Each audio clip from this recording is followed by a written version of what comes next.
kayaknya kok lebih nempel ya. Yeah, Jadi baru lu bandingin dibanding kita baca sama buku teori ya. gitu. Ya teori Benar, gitu kan.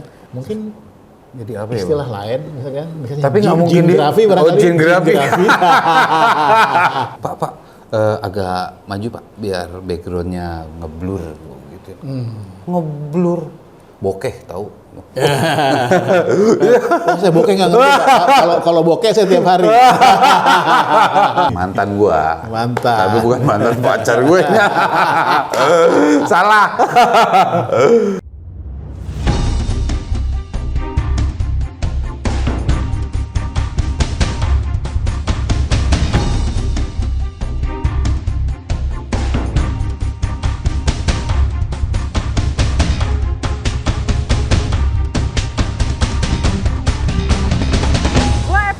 Gue Roganse. Tonton terus Kisah-kisah inspiratif dan unik dari perjalanan hidup seseorang. di Jurnal Mata. Assalamualaikum warahmatullahi wabarakatuh. Malam ini gue kedatangan seorang empuk yang pasti bukan empuk sendok atau empuk gandri. Gue nggak ngerti nih kenapa dia bisa dinopatin sebagai empuk, tapi keren. Empuknya visual di zaman apa dia? Zaman disrupsi. Disrupsi ya. Bang Oscar, Empu Ageng Oscar Matuloh. Sehat Bang ya? Salam meta. Sibuk apa Bang sekarang Bang? Ya pengangguran lah ya. Pengangguran? Pengangguran visual. Oh pengangguran visual. Itu gimana tuh pengangguran visual tuh ya? Ngebayanginnya gimana tuh? Biar nganggur yang penting kita ngelihat. Oh gitu ya, yang gitu penting kan? masih bisa Itu. ngelihat ya. Oke. Itu persoalannya. Selain itu sibuk apa Bang? Ya rutin ya, karena gue sekarang juga lagi sama beberapa temen lagi ngurusin sesuatu yang pada zaman gue masih aktif jadi pewarta foto, belum sempat gue kerjain. Jadi buat kayak semacam lembaga riset kecil-kecilan untuk urusan visual, untuk urusan fotografi dan visual. Artinya PR lu masih banyak nih Bang? Masih banyak. Masih banyak ya? Di antara tuh belum, waktu lo masih di antara tuh artinya belum kelar tuh ya? Belum kelar, karena belum sempet gue kerjain di sana. Ya kan? Karena kan perhatian kita lebih ke pemberitaan gitu. Pemberitaan lebih ke situ ya. Project pribadi tuh beda ya. Ini project pribadi berarti. Yoi. Bro, kopinya sini aja bro. Maaf ya. Lewat aja. Gak apa-apa. Nengok dikit sono.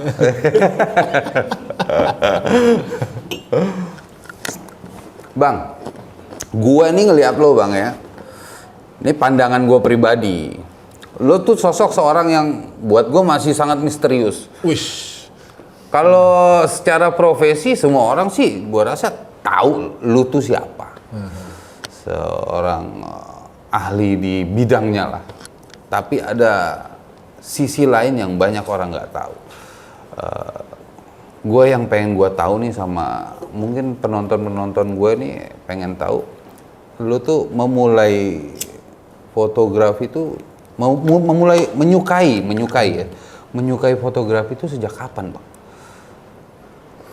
Nah kalau gue inget-inget ya, jadi otomatis gue hanya bisa menilai itu setelah gue jadi fotografer.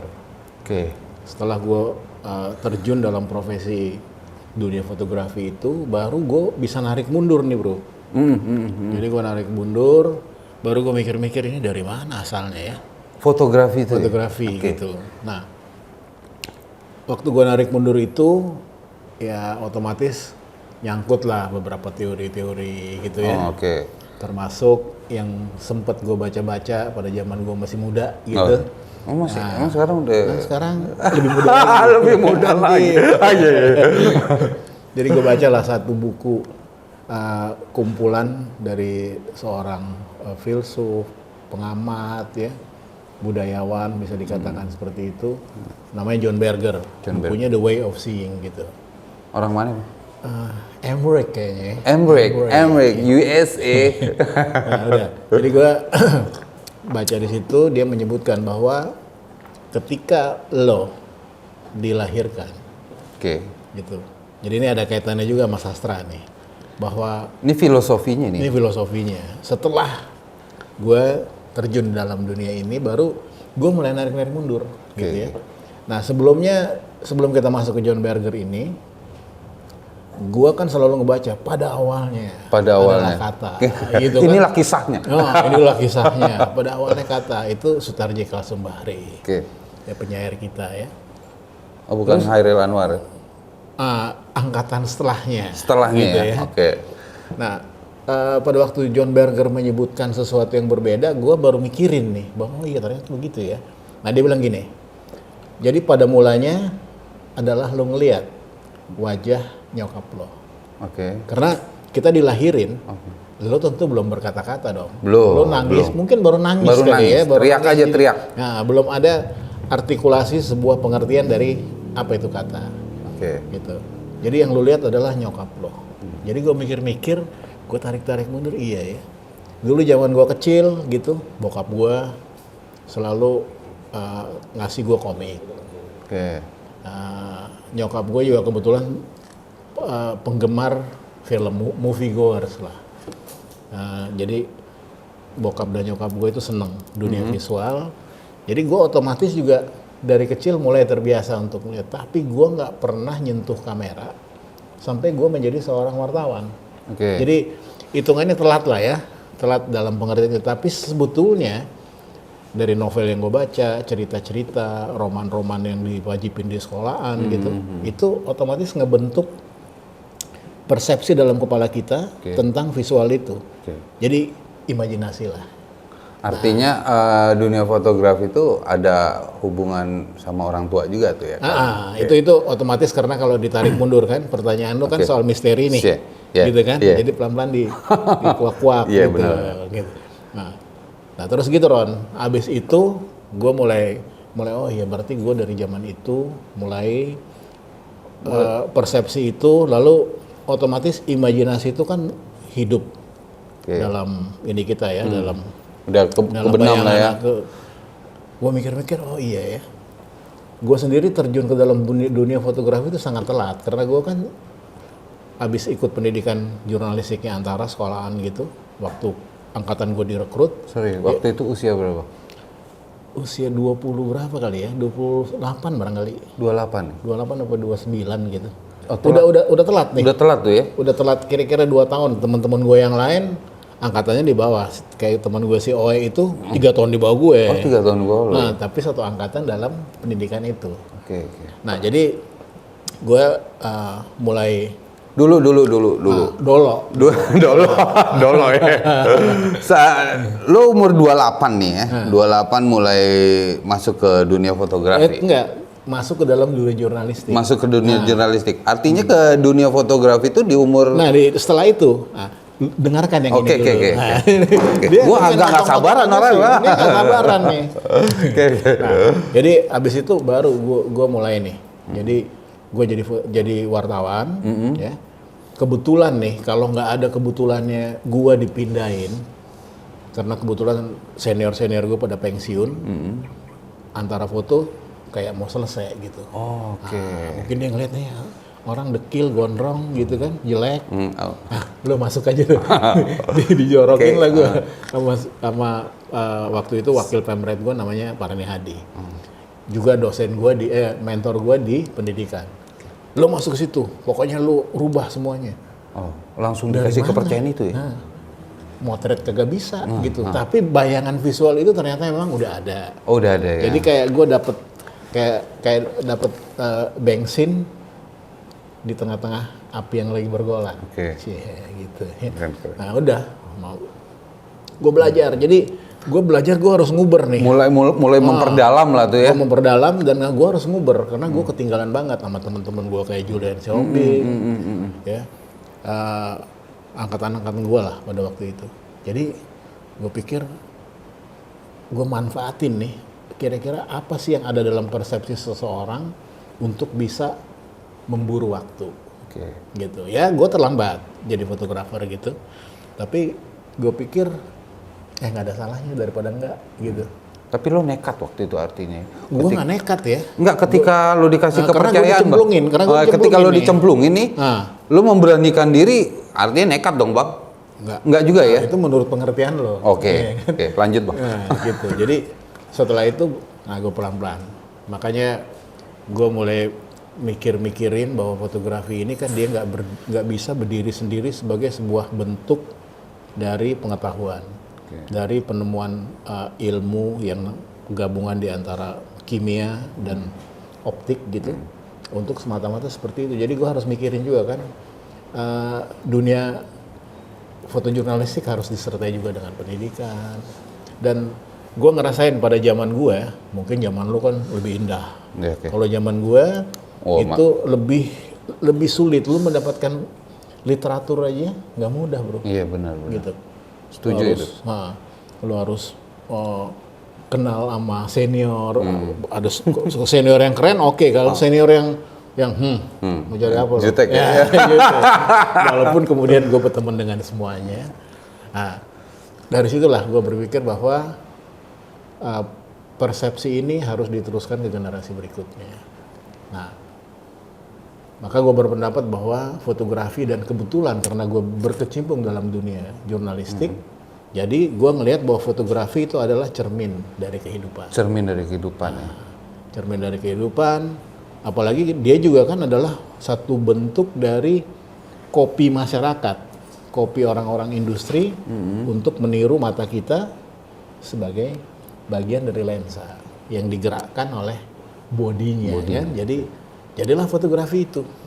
Nah, sesimpel itu sih. Sesimpel itu ya. Gitu loh. Artinya lu mulai. Sorry ya bro ya. Oke, silakan Bang. Gue juga ngopi nih. Cheese. Sehat selalu. Kopi ya. Bray, ini kopi lo. Tapi Bang ya, mulai lo benar-benar mencintai dunia fotografi ini, itu setelah diantara atau sebelumnya sudah? Sebelumnya tentu sebagai teori yang ada di dalam imajinasi gue. Tapi waktu gue dicemplungin, gue ngerasain kan, gue sebagai wartawan nih, gue melakukan persepsi gue dan mendeskripsikannya dalam kata-kata sebagai saksi mata, gitu. Gue nulis, wah kebakaran di, gitu. Jadi gue mendeskripsikan itu supaya kesaksian gue terlihat, gitu. Tapi dalam bentuk sastra kan, dalam bentuk tulisan-tulisan. Waktu gue dicemplungin, gue mikir nih, kayaknya satu keberuntungan buat gue untuk gue belajar fotografi. Jadi gue bisa menggambarkan itu sebagai atmosfer yang sesungguhnya. Nah dari situlah gabungan antara sastra dan citra itu menurut gue sih adalah satu keberuntungan yang gue dapatkan gitu. Tapi memang harus dipelajari. Dipelajari walaupun dengan susah payah pada zamannya. Tapi gue jadi banyak bergaul dengan senior-senior gue, dengan teman-teman diskusi gue, gitu. Di luar dunia fotografi, gitu. Ini kalau boleh gue tahu nih Bang, saat lo mendalami itu, lo selalu bilang susah, katanya. Susah, beda. Susah itu maksudnya beda dengan gampang. Ya, beda dengan kita di era-era sekarang nih. Sesulit apa sih Bang waktu itu? Informasinya mungkin yang susah ya tuh. Dulu kan belum ada nih. IKJ waktu itu, ISI juga belum mendirikan jurusan fotografi. Jadi gua rasa kampus-kampus pun kalau mereka mendirikan lebih kepada sebuah bentuk fotografi sebagai bagian atau elemen dari produk industri. Jadi studio barangkali gitu ya, produk still life dan gitu-gitu. Tapi untuk memotret kehidupan nggak ada sekolahannya waktu itu. Nah karenanya gua ngerasa sulit itu adalah dapetin referensi itu yang susah. Dapat referensi susah bro. Jadi gue juga kebetulan punya teman yang mendirikan toko buku, yang beberapa item-item penting untuk dunia fotografi dia punya. Jadi waktu gaji-gaji awal gitu ya gue juga mulai beli buku tuh ya. Mulai beli buku, gue baca gitu kan. Tapi jangan lupa yang paling penting juga adalah lo harus ngecek juga, lo mendiskusikannya dengan senior-senior lo. Tetap ya. Jadi gue waktu itu ada Bang Ed Sulverdi almarhum, Bang KR gitu ya. Kemudian juga semuanya udah kebetulan nggak ada, Bernardo Sendo gitu. Termasuk Bang Julian tuh ya. Kalau Julian teman gue, Oh, teman jadi lu. Oh. jadi sama-sama susah. Oh, sama. Cuman dari dia juga gue Banyak belajar ya? Gue banyak minjem buku juga, banyak diskusi gitu ya. Dan gue dapetin nih akhirnya salah satu kata kunci yang gue lihat, emang lebih nikmat kita bisa mendapatkan sesuatu dengan cara yang nggak mudah. Benar, gitu. benar. Setuju kalau itu, Bang. Nah, tapi salah satu kunci yang lain adalah dengan gaul itu. Jadi kita ngobrol, kayaknya kok lebih nempel ya. Yeah, Jadi baru lu bandingin dibanding kita baca sama buku teori ya? gitu. Ya teori, Benar, gitu kan. Nah itu yang kira-kira dari pertanyaan itu. Jadi sulitnya itu bukan karena ini, karena memang pada zamannya belum ada internet waktu itu, gitu kan. Film masih film analog, ya. Jadi ya otomatis jadi sesuatu yang nggak mudah lah. Tapi menurut gua itu jadi satu dorongan buat gua juga dan teman-teman. Kayaknya kita juga harus bikin ya kayak lembaga kecil-kecilan di dunia pendidikan supaya nanti fotografer angkatan berikutnya udah mulai bisa ngelihat, atau ada satu basic pendidikan lah untuk dunia jurnalistik. Nah itulah, jadi gabungan di antara teks yang kebetulan basic gue sebagai wartawan, digabung dengan gue belajar pelan-pelan tentang fotografi itu, kok kayaknya ini jadi satu gabungan yang menarik banget ya. Yang di kemudian hari kemudian kita mengenalnya juga sebagai konvergensi, sebagai sebuah campuran gabungan dari seluruh elemen dalam dunia fotografi sehingga menjadi cikal bakal dari jurnalistik masa depan. Gitu. Nih, Bang. Lu pertama kali motret, yang lu sukain potret apa sih, Bang? Potret kan, moto kan macam-macam nih. Ada portret atau landscape atau apa. Yang pertama lu gelutin tuh apa tuh? Kalau gua sih foto pertama kali yang dimuat di kantor berita Antara tuh itu foto pertunjukan. Oh, show ya. Show. Jadi waktu itu ada satu pantomim legendaris dari Perancis lah, datang diundang oleh tim, dia bikin pertunjukan kalau nggak salah itu di teater tertutup ya. Nah, gue motret, ya kan? Gue motret di situ, gue belajar. Itu pertama kali gue megang kamera tuh. Oh, itu pertama kali itu ya? Pertama kali dan menghasilkan sebuah karya itu ya? Itu. Cuman fotonya sampai sekarang gue juga udah lagi nyari-nyari barangkali di mana. Nah, jadi dimuat lah di beberapa media gitu kan. Gambarnya multi expose, bro. Oh, iya. Jadi sekarang lagi gitu. musim lagi tuh, Bang. Nah, gitu kan. Iya. Nah, waktu itu gue pakai, editor gue untungnya terbuka untuk foto-foto seperti itu. Kantor berita loh padahal kan. Masukin, tapi disebut bahwa dalam teksnya itu tapi itu bukan foto kategori jurnalistik saat itu, Bang. Tapi jurnalistik pertunjukan gitu. Jurnalistik pertunjukan itu adalah bagian juga dari penampilan perorangan dalam pengertian potret. Jadi portraiture saya kayak di media lo gitu. Itu bisa, cuman ini kita nggak ngatur nih. Kita ngaturnya lewat teknologi yang ada pada kamera itu. Jadi multi expose, jadi dia lagi gitu ya. Iya. Nah, gerak kan? Gerak, jadi seolah-olah gitu. Nah mungkin continuous gitu ya? Continuous gitu. Jadi beberapa media ngutip, jadi gue senang lah ya. Ternyata ada yang suka nih gambar-gambar kayak gini. Nah pertunjukan tentu gue senang karena gue suka dengerin musik, gue suka nonton film, baca. Itu hobi itu ya? Itu hobi. Jadi ngait ke situ otomatis. Gitulah bergulirnya gitu loh tentang hubungan di antara backgrounding kita masa kecil dengan pengembangan imajinasi menjadi relate lah ya fotografi. Seru nih, Bang. Tapi Bang, lu melihat dunia fotografi sekarang nih, menurut pandangan lu seperti apa nih? Fotografi ini ya, kalau dilihat dari sejarahnya pun dia selalu berkembang dengan zamannya. Fotografi ya. Fotografi tidak pernah berbeda kontennya dari sejak ditemukan, menurut gua. Tapi kita juga harus lihat bahwa fotografi ini kan berkembang sebagai industri, Yes. sehingga perangkat itu selalu harus bisa disimak oleh insan-insannya. Yes. Jadi dia bisa ngikutin sampai demikian canggih, konvergensi masuk di dalamnya. Nah, kita ngelihat dunia yang berubah, tapi fotografi nggak pernah berubah. Perangkatnya yang berbeda, kemejanya lain, kostumnya yang lain. Dia kemasan-kemasan itu yang selalu diperbarui. Ya, kemasan Nah, Bang, ya. kemasannya diperbarui sehingga bentuk kreativitas dari kita sebagai fotografernya itu juga harus selalu teruji dengan zaman.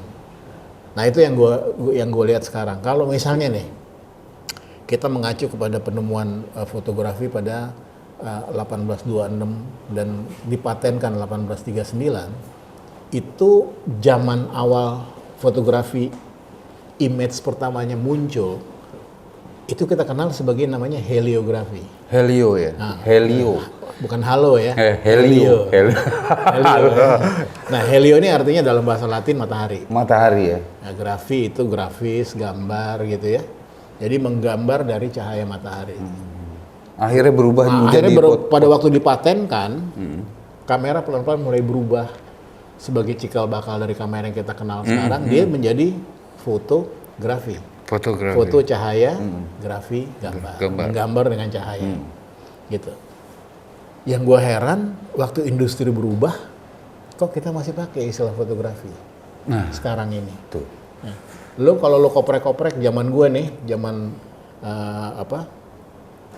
kuda gigit besi lah ya, zaman kuda gigit besi, asa paling pol nih, lo pakai asa lo push 3 stop, jadi 3.200 gitu, itu udah mentok, udah noise banget. Noise parah ya. Pixel, kalau dulu namanya dotnya, itu udah grainnya kemana-mana kan. Tapi saat itu asik loh Bang. Nah, itu. Tapi ini kan orang mikir, karena pengkopian manusia ini kan selalu peradabannya hidup. Karena memang dia berkembang terus. Iya.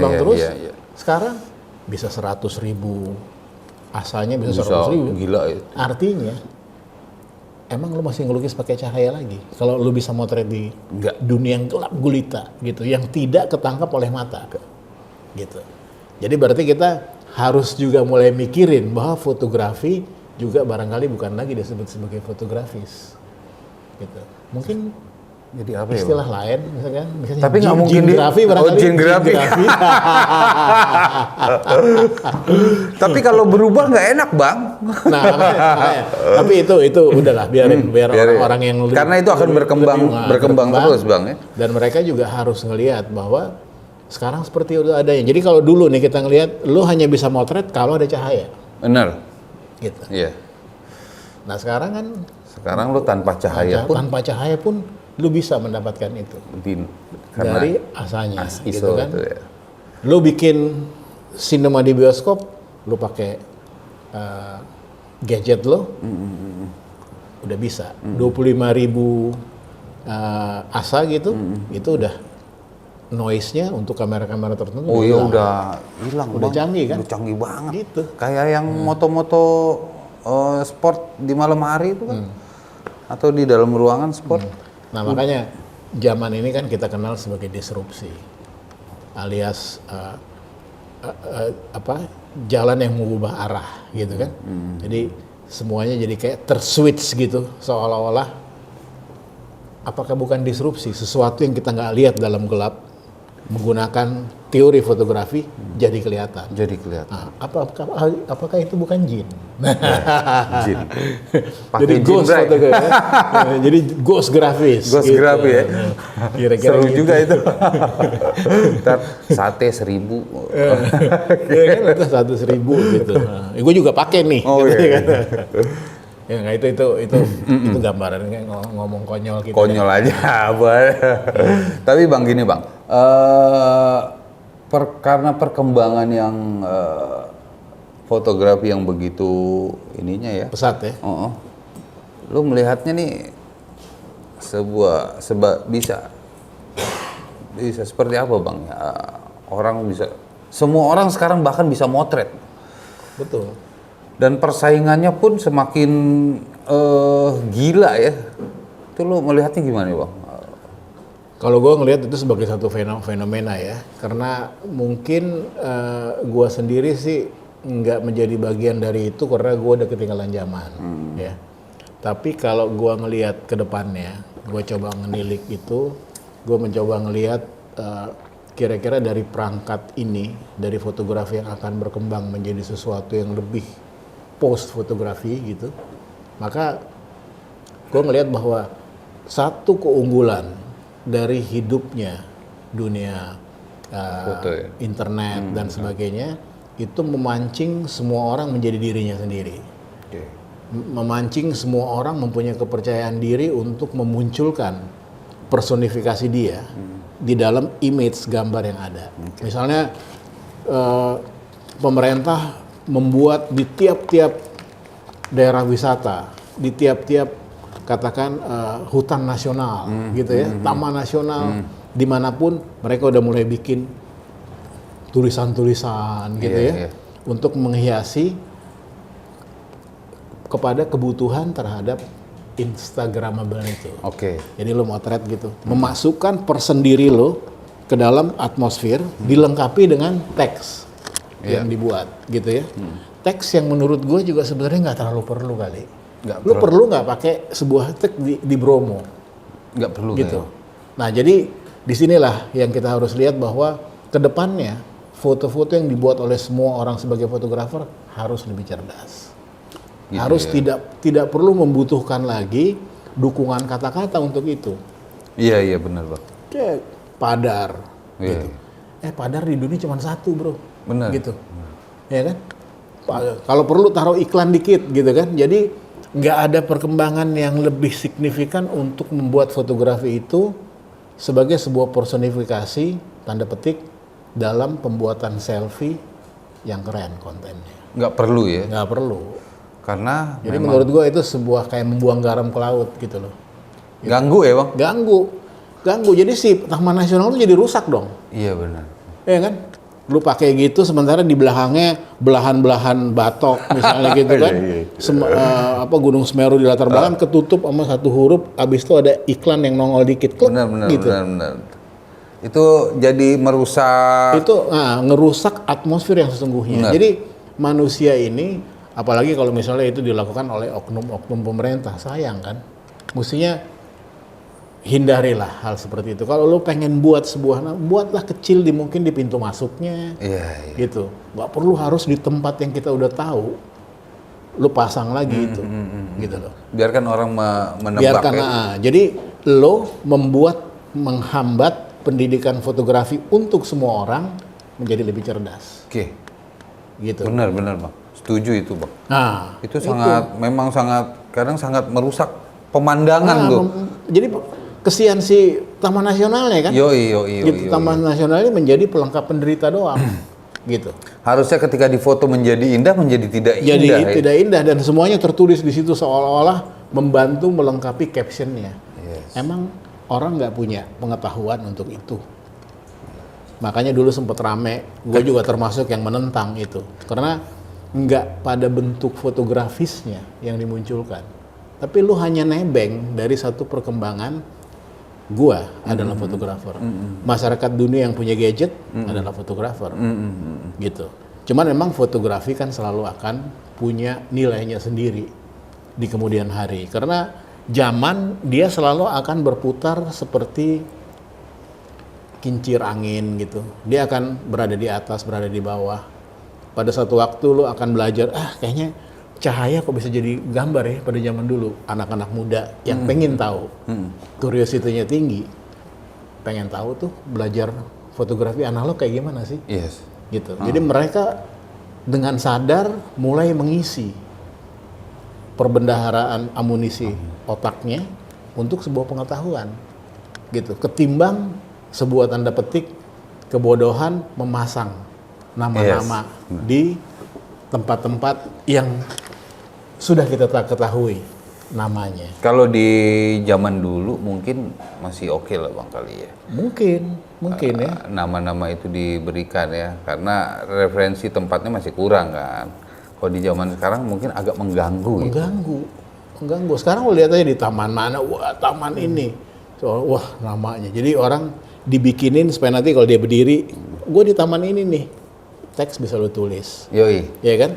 Teks bisa lu tulis, lu melatih diri lu juga untuk melengkapi kemampuan mata lu memotret sebagai fotografer. Gitu. Nah, itu yang gue lihat dari fotografi ke depan. Buatlah dia menjadi lebih cerdas. Mari kita dorong orang-orang juga bisa membuat foto-foto selfie-nya, karena personifikasi di dalam gambar yang menjadi latar belakang kita itu juga bisa memperlihatkan kecerdasan kita. Orang-orang yang keren, dia nggak berdiri di depan pelang itu. Oke. Dia akan cari di tempat lain Yang lebih kelihatan natural, gitu. oke. Namanya hutan nasional, namanya taman nasional, ya harus begitu keadaannya. Clear ya? Clear. Iya kan? Oke, berarti Bang ya, masyarakat tuh harus bisa lebih cerdas lagi lah ya. Menurut gua gitu, tuntutannya demikian adanya. Tuntutannya gitu ya. kan? Supaya dunia visual kita makin bisa mengisi peradaban baru. Gitu. Bang, gini Bang. Ini teman-teman gua nih juga pengen tahu lah. Artinya dari awal lo belajar fotografi itu juga nggak mudah ya. Berangkatnya itu juga nggak mudah. Dulu ya. Sekarang lo dinobatkan sebagai seorang empu, Bang. Keren banget tuh nama, Bang. Artinya ya kalau yang di dunia kuliah perbenaran tuh dokter kali ya, dokter ya istilahnya tuh ya. Doktor ya. Dokter ya. Setara. Dokter ya. Sampai lo dinobatkan sebagai seorang empu, Bang. Apa sih Bang yang lo lakukan, Bang? Nah, ini sebenarnya pertanyaan bagusnya lu tanya sama komite empu diisi. Oh iya. Ya kan? Tapi gue coba ini ya.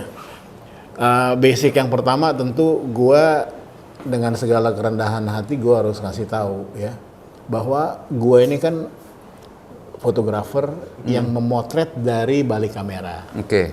Gitu. Gue sebenarnya nggak begitu nyaman gitu dengan sebuah kondisi sebagai seorang pewarta foto yang ada di belakang kamera untuk juga mendapat perhatian di depannya.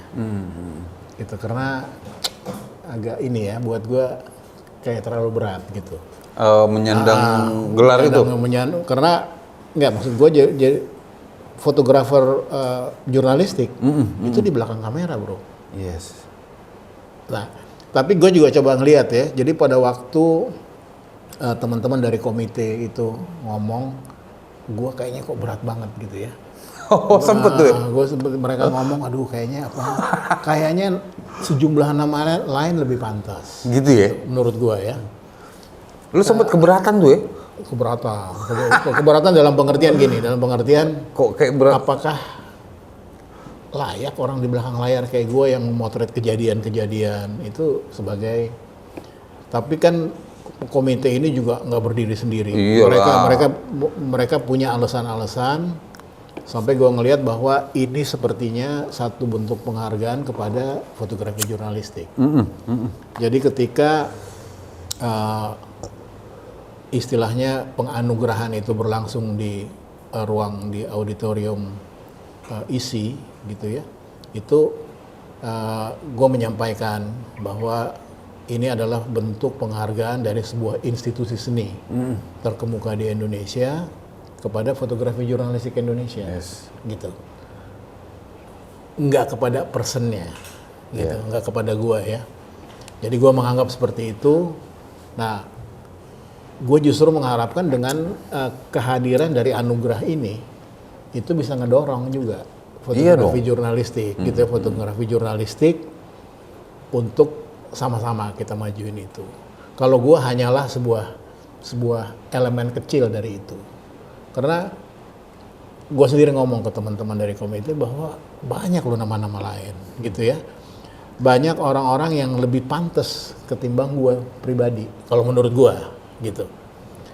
Tapi mereka mencoba melihat karena fotografi ini menjadi bagian yang juga dicermati oleh komite anugerah Empu Ageng ini di ISI, maka ada beberapa hal yang gue bisa ingat juga betapa pentingnya katakan pendidikan, karena ini berkaitan juga dengan keberadaan ISI sebagai lembaga institusi pendidikan seni di Indonesia.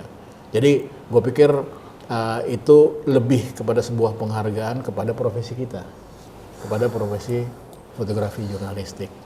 Mungkin mereka juga melihat secara umum jurnalistik menyangkut juga kepada beragam strata dalam masyarakat. Jadi gue pikir ya, barangkali bentuk ini yang harus kita hargai. Kita harus berterima kasih kepada perhatian mereka gitu untuk dunia fotografi jurnalistik gitu loh. Oh, bukan mewakili untuk ke seluruh ini Bang ya, dunia fotografi ya, Empu Agung ini. Ini untuk dunia fotografi jurnalistik. Jurnalistik aja ya? Oke. Untuk itu karena ya tentu nanti bisa lu cek lah, bisa lu tanya sama teman-teman dari komite yang merumuskan nama. Tentu ya banyak list yang mereka harus gitu ya. Jadi gua ngerasa itu satu kehormatan besar, tapi gua ngerasa sekali lagi lebih penting itu ditujukan kepada fotografi jurnalistik Indonesia gitu. Lebih ke sana ya. Lebih ke sana. Karena Gua melihatnya begitu ya. Karena lo sebagai seorang jurnalistik mungkin ya, dan praktisi di fotografi jurnalistik ya. Tapi itu keren banget loh Bang. Lo menyandang gelar itu keren dan bisa memotivasi teman-teman yang lain nih. Artinya ya orang nih kayak gue nih Bang ya. Kayak gue nih pertama kenal sama lo, gue pertama kali ngobrol sama lo tuh ketika lo mau iniin foto-foto gue tuh, yang buat pameran tuh, yang sampai sekarang belum jadi tuh. Nah itu PR lo. Oh, PR.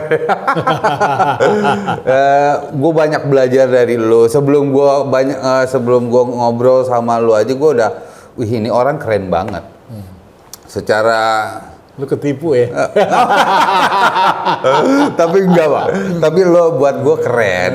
Sampai akhirnya lo dinobatkan sebagai seorang empu, anjay. Ini keren banget ini. Gelar yang mungkin ya semua orang pengen. Tapi artinya ya banyak belajar lah gue dari lo.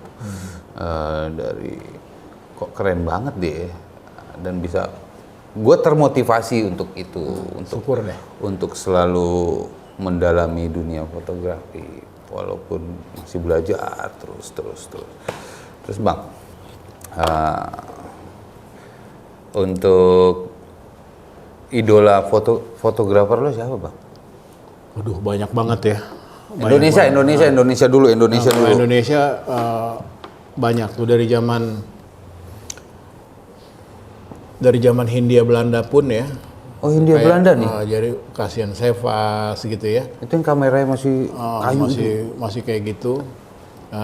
Otomatis Bendur Bersaudara, Umbas Bersaudara, EVOS lah ya. EVOS. Yang dengan berani mendirikan kantor berita foto pertama di Indonesia, yang lebih duluan lahir ketimbang Magnum misalnya, gitu. Gue ngerasa mereka itulah pahlawan-pahlawan fotografi jurnalistik yang sesungguhnya, gitu ya. Mereka banyak menginspirasi karena gue sendiri juga kebetulan kalau dalam dunia pendidikan gue juga selalu nih kepada teman-teman anak-anak muda, lo harus ngelihat dengan mata telanjang, lo harus ngelihat dengan mata yang skala lensanya adalah ukuran mata lo, ukuran sudut pandang kita. Jadi lensa-lensa gocap, lensa 50 mm, 55 itu yang gue tekan supaya mereka ngelihat keadaan yang sesungguhnya, nggak pakai lensa lebar dulu, nggak pakai lensa sudut sempit gitu ya. Nah karena menurut gue lu ngelihat sebagaimana adanya di dalam atmosfer kehidupan sesungguhnya gitu ya. Nah sementara Bendur Bersaudara ini kalau kita potong ke garis fotografi jurnalistik modern Indonesia, maka itu panutan gue. Oh dia ya? Nah dia karena dia menggunakan dengan lensa yang kalau kita motret kan susah banget pakai gocap, aduh mundur dulu nih, kayak gitu kan. Tapi dengan kayak gitu lu jadi feeling gitu loh. Lu pakai lensa lebar dengan mudah lu akan mempelajari itu. Gampang ya. Dengan gampang. Jadi ini kalau dia udah 5 orang, wah berarti lu harus. Berarti waktu itu fix ya? Fix. Lensa fix gitu kan. Dia harus mundur ya? Harus mundur loh, nah, gitu kan, nggak bisa lihat situ aja gitu, masuk semua sampai gedong-gedong di belakang loh, gitu kan. Nah tapi itu untuk yang lebih modern pada masa-masa perkembangan Indonesia ya adalah nama Edsel Verdi, Edsel ya. Verdi. Ada nama Kartono Riyadi gitu, yang mulai memasukkan unsur estetika ke dalam fotografi jurnalistik. Ada Julian Sihombing, teman gua gitu ya. Almarhum Bang. Almarhum. Ada sejumlah nama dah yang kita nggak bisa sebut satu persatu gitu. Dan juga dari urusan sparring buat ngomong, Diskusi yang ya. diskusi. Nah itu ada juga nama Yudi Suryatmojo, ya, teman lama gua juga. Nah ini orang-orang yang penting menurut gua gitu ya. Dan bukan yang lain nggak penting. Jadi sejumlah nama lain juga banyak yang, karena fotografi ini kan udah 170 tahun usianya gitu ya. Jadi apalagi yang baru gitu. Nothing new under the sun katanya kan. Tapi ya kita dari sanalah kita mencoba menggali terus bahwa barangkali kemasan-kemasan ini juga selalu akan berubah dengan zaman. Akan pasti ya. Selalu akan Pasti ya. begitu, tapi personnya kan juga harus lebih cerdas untuk menikmati itu dan menyampaikan kepada publik. Pesannya ya. Nah, pesannya kepada publik. Jadi hendaknya kalau tadi pertanyaan lu juga, misalnya selain portrait, ya gue juga seneng kalau gue jalan gue motret landscape, versi gue tentu. Versi ya. Gue motret misalnya, gue dapat penugasan di lokasi A, gue selalu akan menyempatkan diri untuk bisa memotret juga dengan versi gue. Iya. Jadi versi pemberitaan, versi personal. Itu selalu. Selalu ya. Selalu gue lakuin. Mungkin sampai sekarang gitu ya. Sampai setelah gue pensiun 2 tahun lalu dari kantor Berita Antara. Kira-kira gitu. Kalau yang dari luar ya. Kalau dari luar, wah banyak ya. Satu aja Bang, yang paling lo idolakan lah. Fotografer. Dua deh. Tiga. Kalau gue sih lebih tertarik sama fotografer dokumenter ya, Dokumenter yang ya. personal gitu. Jadi neo dokumenter lah. Katakan salah satu nama Robert Frank gitu. Nama dalam dunia jurnalistik Eddie Adams, Robert Capa dan lain-lain gitu. Capa. Itu otomatis. Cuman itu di dalam dunia kita gitu loh. Di dunia kita yang juga gue pelajarin dari Bendur Bersaudara. Nah, jadi mereka juga orang-orang hebat gitu. Tapi tokoh-tokoh inilah, dan terutama juga tentu penemu pertama ya, Nicephore Niepce namanya, yang ngoprek dia bukan fotografer tapi seorang ahli kimia, penemu lah gitu, yang mencoba dipakai optik, ntar akhirnya jadi satu bentuk awal yang kemudian dipatenkan pada tahun 1839. Nah itu menurut gue juga semangat untuk menemukan itu loh, yang menginspirasi juga kita untuk pada waktu fotografi jurnalistik memotret segala sesuatu yang sudah ada di lapangan sebagai bagian dari diri lo. Itu kan gimana caranya untuk dia bisa lebih berharga dari ketimbang fotografi jurnalis dokumenter biasa. Lo motret gunung, lo motret ini orang lagi berlarian gitu kan. Teater kehidupan itu kan semuanya berlangsung di dalam apa yang kita lihat, yang kita rekam dalam kamera kita. Tapi lo memotret atmosfer yang ada, ya kan? Nah makanya di sini kita butuhkan nih, kita memerlukan orang-orang kayak Robert Frank di kita gitu ya, kayak Duane Michels gitu, Eugene Richards yang bisa mencoba menerjemahkan itu di tanah air. Ada Ivos, ada orang-orang seperti Yudi dan Julian Sihombing misalnya. Nah itu tentu juga jadi satu jalan. Termasuk juga banyak fotografer muda gitu ya, yang berkembang dengan ciri khasnya sendiri-sendiri. Jadi kalau menurut gua, fotografi ini akan sebagaimana adanya, dengan kemasan yang selalu berubah. Jadi dandanan lo bisa berganti, tapi diri lo adalah lo gitu.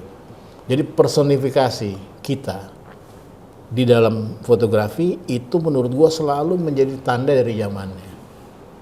Nah, Mengikuti ya, dia ngikutin. Jadi dia ngikutin, selalu ada generasinya.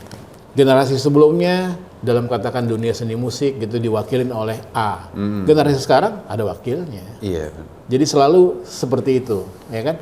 Tapi inspirasi dari segala sesuatu yang sudah pernah ada itu memperkaya kita pasti. Iya, pasti, gitu. pasti. Nah, itulah makanya fotografi ini khususnya buat fotografi jurnalistik dan mungkin cabang-cabang atau genre foto yang lain itu juga memerlukan sebuah penyegaran dalam zaman yang begitu cepat berubah. Ya, gila, perubahannya gila bang. Gokil. Kayak apa ya, bahasa bang, bahasa fotografi ini. Aku pernah motret bang. Gua Yang kayak gimana tuh misalnya? Pak, agak maju pak, biar backgroundnya ngeblur gitu. Ngeblur, bokeh tahu. Saya bokeh nggak ngerti Pak. Kalau bokeh saya tiap hari. Gue digituin, kalau gue kan belajarnya ngeblur bang. Ketika ada suku kata lain selain ngeblur itu ya mungkin karena gue nggak terbiasa kali ya. Gue udah tahu itu bokeh gitu, bokeh. Karena gue terbiasa dengan bahasa blur, ya gue bilang ngeblur. Ketika dia protes, blur, bokeh tahu. Ngakak sendiri sih bang. Iya, jadi artinya kita sepanjang lu bisa menertawakan diri lu sendiri, artinya lu sehat. Iya kan? Tapi bahasa-bahasa gitu buat lu normal gak sih? Normal dong. Normal ya? Normal, karena memang sekarang kan dengan Karena mudah, zamannya ya? Zamannya lu klik nongol. Oke. Oh, blur. Kata orang ini blur, salah. Itu adalah bokeh. Gitu. Lucu juga tuh buat gue tuh. Tapi bang, lu ada pesan-pesan gak nih bang? Buat generasi-generasi penerus di dunia fotografi ini seperti apa? Buat di jurnalistik sendiri pun seperti apa? Apakah akan jurnalistik sendiri pun akan mengalami perubahan foto-fotonya? Kalau gue ngelihat kayaknya sih kalau pesen itu kayaknya gue terlalu hebat buat itu. Karena lo menyampaikan sebuah pesan, wah kayaknya harus gini. Nggak kayak gitu. Nggak dengan cara lo, Bang. Kalau generasi sekarang itu melihat fotografi itu udah jauh lebih maju dari gue. Otomatis pasti, ya. Bang. Nah, cuman gue selalu ngedorong, ikut ya dorong kecil lah untuk sebuah kecerdasan dalam fotografi. Mereka harus mengisi gitu loh. Mereka harus bisa mengisi diri mereka dengan lebih cerdas. Sehingga foto-foto itu bisa berbicara lebih luas dari sekedar, jadi beyond ya.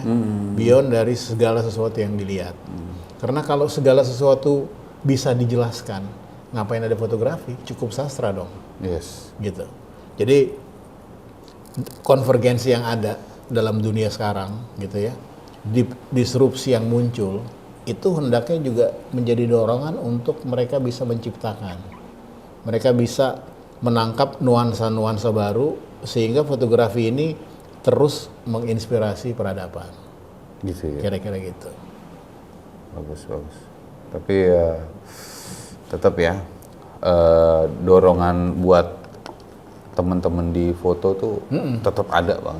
Tetap harus kayak gitu karena memang generasi ini kan punya tanggung jawabnya sendiri nih. Mereka bersaing jauh lebih berat daripada zaman-zaman yang pernah ada gitu ya. Mereka harus bisa berdiri sebagai profesional di antara semua orang-orang yang menjadi fotografer di dunia gitu. Itu nggak di Indonesia aja gitu loh. Di luar juga. Di luar juga begitu. Sama ya. Sama gitu kan. Jadi ada tren-tren yang juga kita ngelihat bagaimana followers juga menjadi cita-cita. Bagaimana menghimpun. Jadi tolak gitu kan. ukur lah itu. Jadi tolak ukur walaupun gua sendiri nggak terlalu sependapat dengan itu ya. Gua lebih memberi perhatian kepada kontennya. Kecerdasan nggak bisa diukur dari itu gitu. Mereka kecerdasan dan sumbangannya kepada peradaban itu jauh lebih penting daripada sekedar menumpuk followers dan mati karenanya. Jadi ke depan bang, menurut penglihatan lo nih, fotografi ke depan akan seperti apa? Fotografi tadi gue udah, kalau kita balik nih ya, kita kembali karena selalu menarik adalah pembukaan dan penutupan selalu harus sama. Jadi fotografi adalah cermin dari kehidupan. Cermin ya? Nah, jadi dia cermin dari kehidupan, cermin dari peradaban. Fotografi selalu melihat seperti itu. Dan akan selalu berubah. Dia akan selalu, karena kontennya nggak pernah akan berubah. Dia selalu merekam atmosfer. Makanya ibu dari fotografi, ya dokumenter. Karena ketika fotografi ditemukan, gambar yang muncul adalah gambar jalanan. Gambar dua orang penyemir sepatu dan tuannya sedang berdiri di jalan utama di Paris gitu, dipotret oleh perintis-perintis pionir-pionir fotografi. Jadi Daguerre memotret itu sebagai, kalau kita ngelihat, itulah foto dokumenter pertama. Jadi foto awalnya pun ibu fotografi dokumenter. Dokumenter ya. Jadi dia merekam atmosfer yang ada. Sebelumnya kan mungkin ada kayak rekaman dengan pita, kita mendengarkan lu ngomong, suara lu masuk, gitu. Tapi ketika fotografi ditemukan, maka dia menjadi perekam atmosfer. Perekam atmosfer. Nah, perekam atmosfer dalam dunia dokumenter sebagaimana adanya. Tapi zaman menuntut untuk kita bisa memanfaatkan itu lebih luas dari sekedar pengertian dokumenter itu sendiri.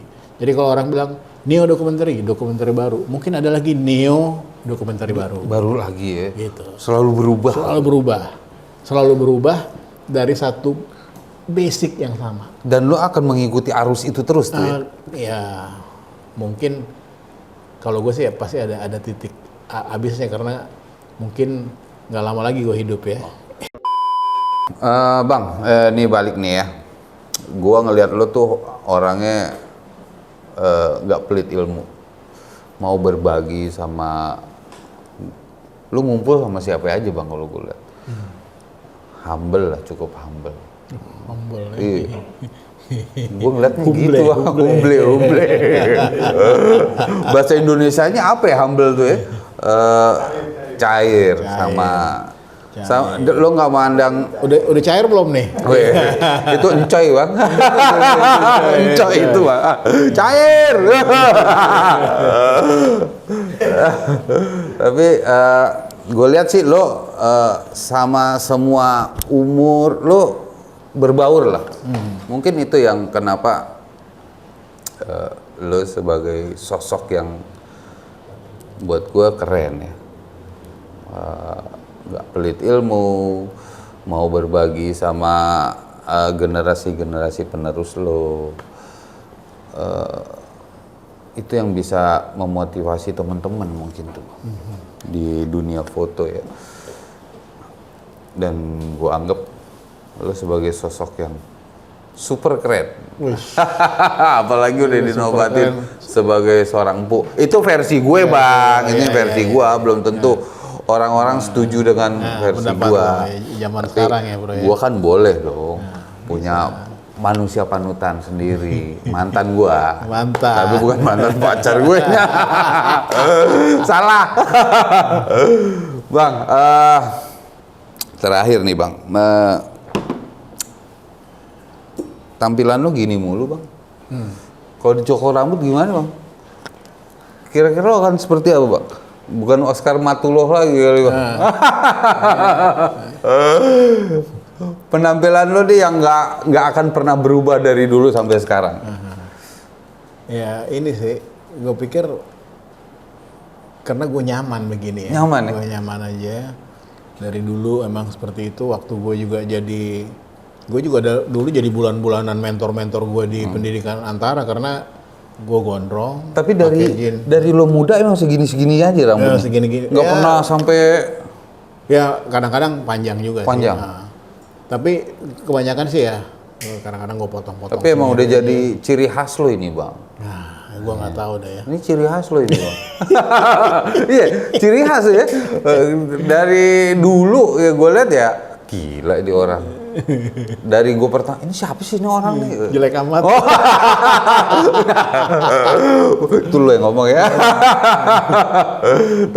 Tapi awal-awal juga gue juga belajar. Gue juga pernah satu waktu ya, gue nggak enak sendiri karena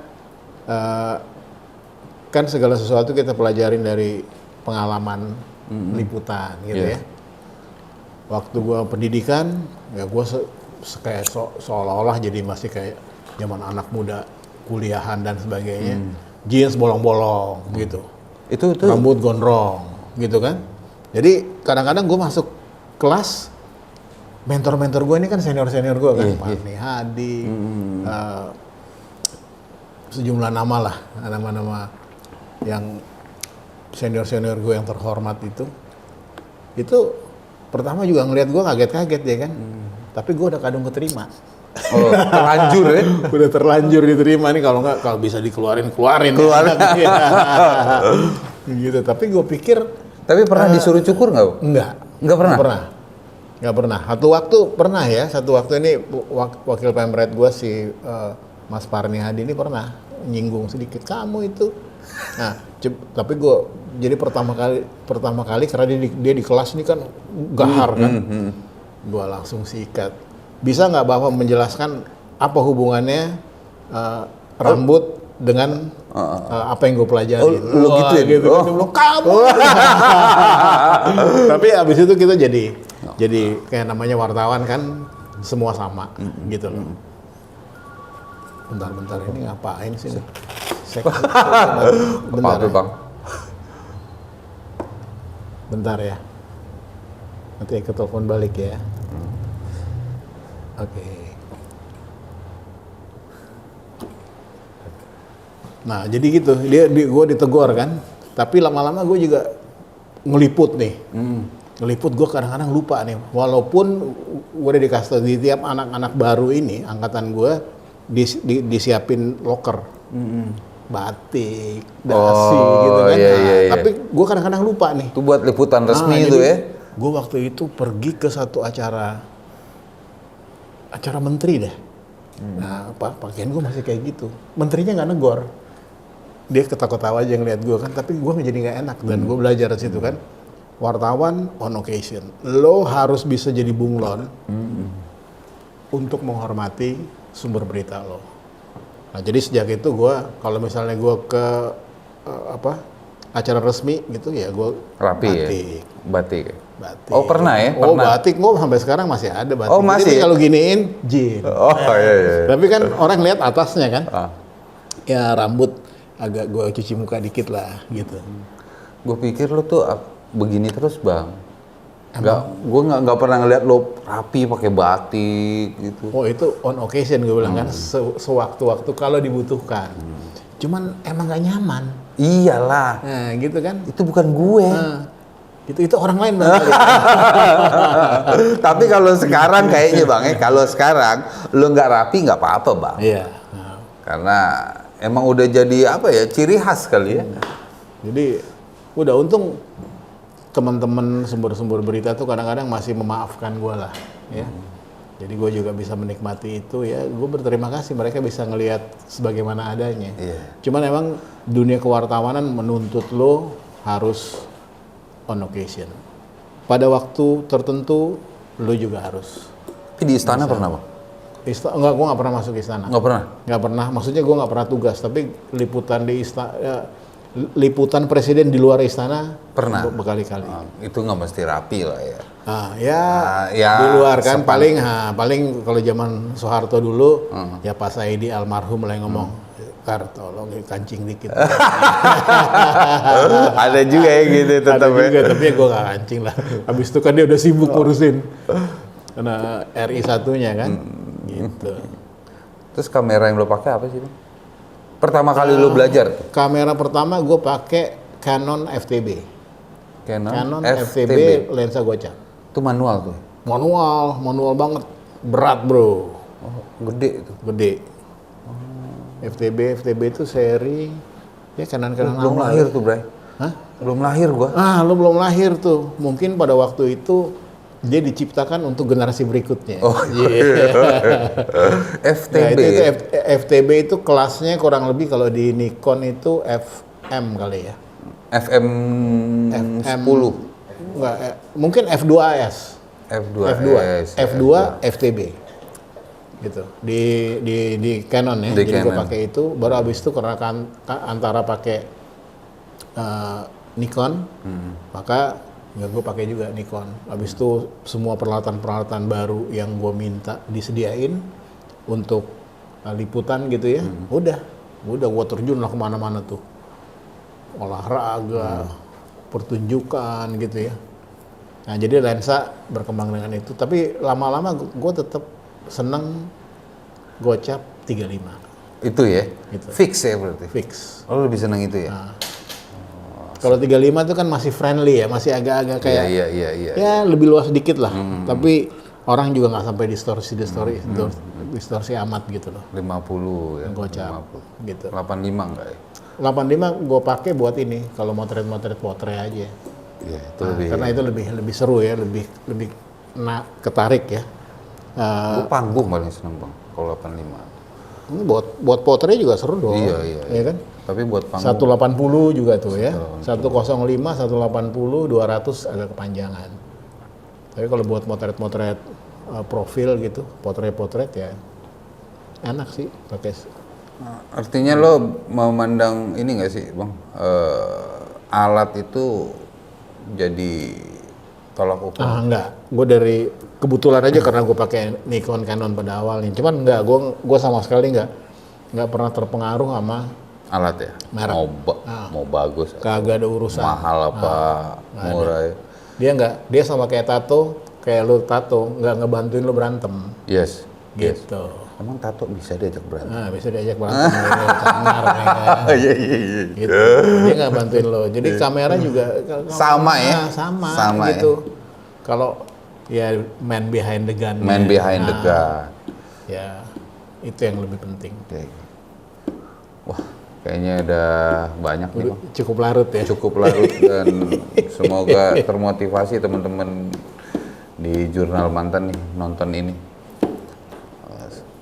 Ya, semoga dunia fotografi di segala lini bisa berkembang terus bang ya. Pandemi aja bisa kita lewatin. Ya. Amin, mudah-mudahan. Jadi nih. mudah-mudahan begitu. Otomatis juga fotografi harus bisa memanfaatkan momentum yang sulit itu menjadi sebuah harapan baru. Gitu. Tapi lu pernah melihat nggak sih satu nih bang? Lu pernah melihat nggak sih fotografi tuh, aduh kok sama aja sih nih, sama semua. Gini, itu sebetulnya kan cara pandang kita ya, Iya. cara pandang kita. Cuman setiap fotografer kan sebetulnya mempunyai sebuah pendekatan sendiri itu. Punya Sehingga karakter masing-masing. punya karakter masing-masing. Walaupun di dalam dunia dokumenter dan jurnalistik yang memotret sebagaimana adanya, gitu.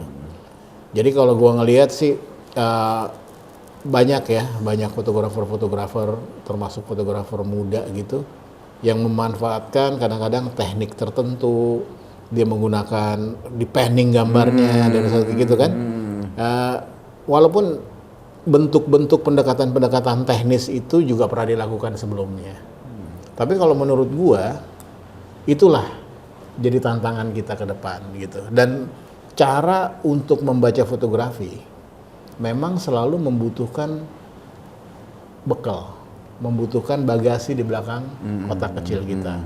Nah, karenanya kalau menurut gua selalu, walaupun semua orang fotografer, semua dimudahkan dengan aplikasi-aplikasi peminteran itu di dalam fotografi, tetap toh otak kita kan yang harus digenjot terus untuk ngembangin, untuk gimana feeling lo bisa membangun imajinasi yang bisa diwujudkan gitu.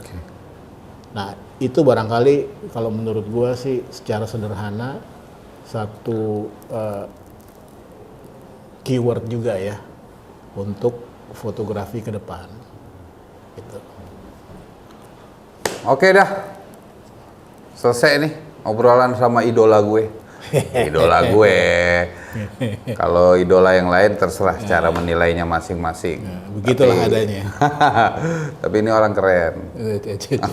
Orang keren ini. Gue aja banyak ngirinya sama dia karena ya pokoknya banyak lah. Karena orangnya humble dan mau berbaur sama siapapun. Tapi kalau itu kan manusia harus begitu, bro. Lah iya. Ya.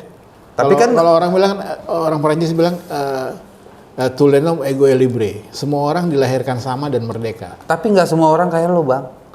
Ya itu sih gua nggak tahu. Itu cara penilaian. Tapi kan itu makanya gue bilang karakteristik seseorang itu juga sadar atau enggak, dia juga akan membangun karakter fotografinya. Gitu. Ya. Itu otomatis gitu kan. Otomatis dan menurut gue juga itu jadi satu bangun penting dari bagaimana kita merancang bentuk atau format diri kita masuk ke dalam karya-karya fotografi kita. Gitu. Jadi kalau menurut gue sih, kalau humble sih gue rasa semua orang mestinya gitu ya. Harusnya, Bang. Iya kan? Gue rasa semua, ya gue nggak tahu ya. Mungkin kan karakter itu kan bisa aja hinggap atau bisa juga jadi parasit dalam diri kita gitu. Cuman gaul karena memang dari kecil gue juga ngobrol sama siapapun gitu ya. Tapi pandangan terhadap setiap orang dilahirkan sama dan merdeka itu gue pegang terus gitu. Ya mungkin sampai nanti ya. Gue juga nggak ngarepin orang kayak gitu. Ada orang yang memang suka sama karakternya sendiri gitu ya. Tapi gue pikir ya seru kan kalau misalnya kita bisa ngobrol dengan bebas. Iya, dengan ya kan? segala umur. Dengan segala umur gitu. Jadi itulah artinya hidup. Yes. Karena hidup adalah fotografi secara visual. Secara visual. Gitu. Satu pertanyaan pamungkas, Bang. Ini pertanyaan mulu nih. Nih terakhir. Empu Ageng Oscar Matuloh mau dikenang sebagai apa? Gue ingin dikenang sebagaimana adanya gue aja. Segini aja udah. Nggak perlu embel-embel yang lain gitu kan. Anggaplah gue sebagai temen lo. Ya, sebagai saudara lo mungkin. Ngomong di kala susah dan seneng. Nah itu menurut gue kebahagiaan yang tiada bertara. Tetap humble. Tetap merendah ini. Oh iya. Tapi keren. Oke, Bang, terima kasih banyak. Udah mau mampir, udah mau ngobrol bareng gue di Jurnal Mantan. Semoga semuanya bisa dapat ilmunya, inspirasi yang bisa memotivasi teman-teman gue di Jurnal Mantan. Terima kasih banyak. Cool man. Ini cool man nih, sosok misterius yang masih begitu adanya. Oke, Bang, thank you banyak. Ya. Mantap ya. Mantap.